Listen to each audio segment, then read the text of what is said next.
Hello, my name is Frank. I'm going to be visiting my uncle, Dr. John B. Sharp Jr. in Knoxville while I'm in East Tennessee. John B. is the only person from Union County to ever earn a PhD from Harvard University. He was head of the forestry department at the University of Tennessee before he retired. And since he retired, in his retirement, he wrote a book called The Encyclopedia of Wood, published by Time Life. It's a wonderful book, and it has his picture here in the front of the book. So it was good to talk to him about the Great Depression and how difficult it was for people to get a good education at that time. I think he initially won a $100 Sears and Roebuck scholarship, and that put him through school, his tuition for a year, back when a dollar meant a lot of money. So hope you enjoy our talk, and you have to bear with him at certain points because he has a hearing problem, which is partly the result of his service in World War II. So thanks again for coming along, and have a nice day. Maybe you could tell us about your life in the Great Depression and when you went to the University of Tennessee.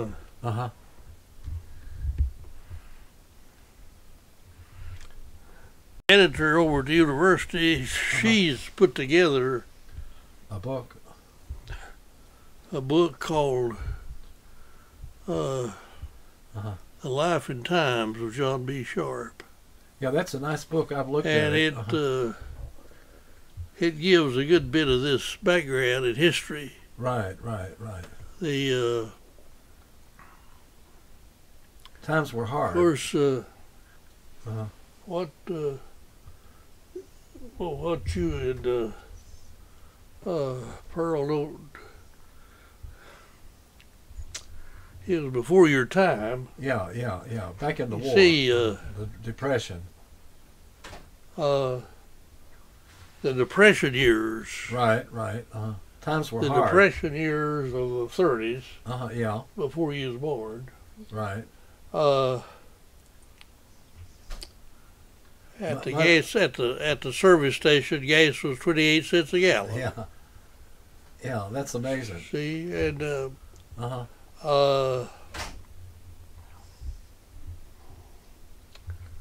same county. 5 of you from the same county. From Union. Right. Went to UT. And that's where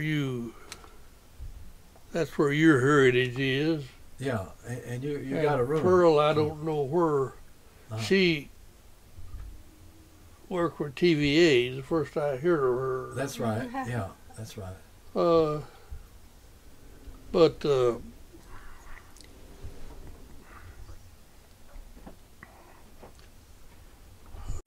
going to college was almost impossible. Yeah, because the money was scarce, I guess. It's hard to come by. 5 of us lived in one room. Right. At 503 10th Street. Is that long? And there was no furniture in that room. Okay.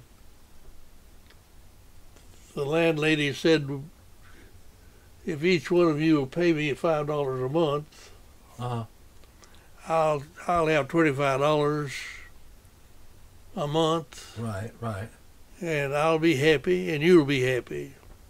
To put a mattress in. And we put down newspapers, several layers of newspapers, and we slept on the floor. Wow. Oh, wow. Now, people have trouble believing that. Yeah. I guess you worked in the cafeteria. We slept on the floor. Okay. And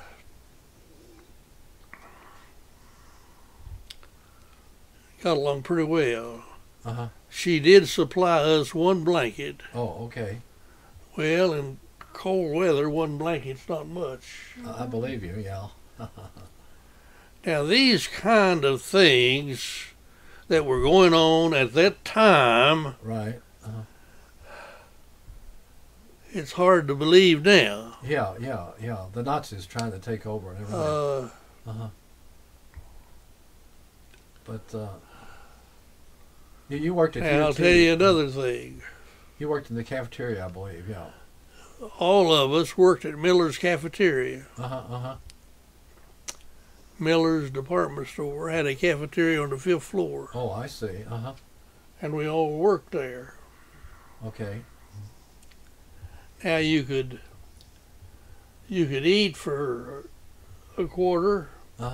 You could work an hour for a quarter. Oh, okay. Okay.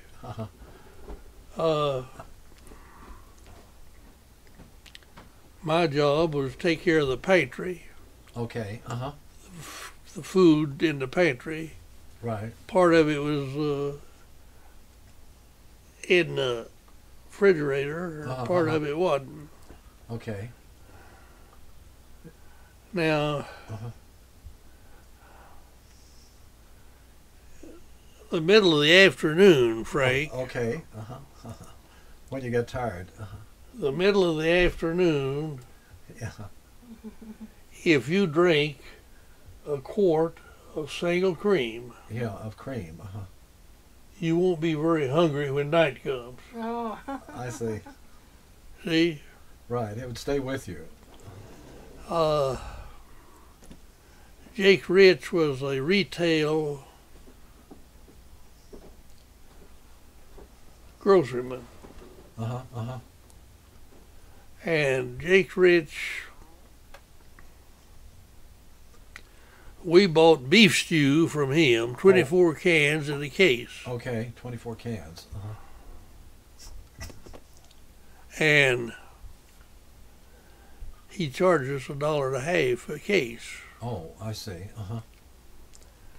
Well, we would open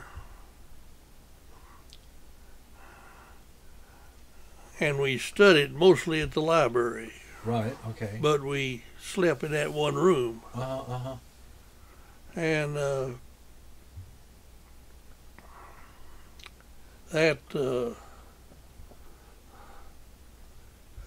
we finally got enough money to buy a hot plate.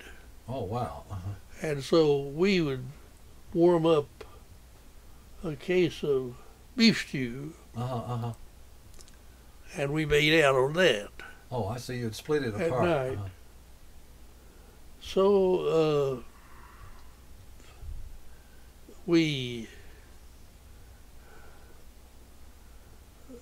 everybody, I guess, managed to get along. Right, right. You had to, I mean.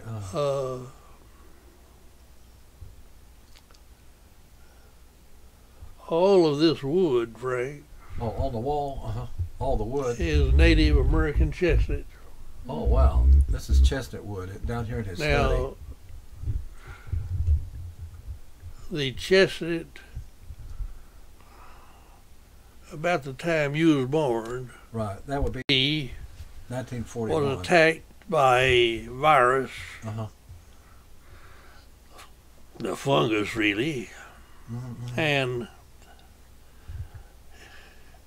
it attacked the cambium layer between the sapwood and the bark. Oh. So the chestnut tree was killed. The tree was growing in the entire Appalachian region. Yeah. It was good for early settlers. But it died about the time that you were born. Right, that would be 1941. Now, Frank, you were born in Union County. At Old General Hospital. Oh, okay. You knew that. Well, I forget the name. My mother told me about it, yes. I say you knew that. Yeah, I think I remember, yes. Why can't I hear you? Yeah, I think I remember, yeah. My voice is a little bit soft. What? Okay? My voice is soft, you know. But that's okay, don't worry, yeah. Say that slowly. Yeah, my voice is soft, you know.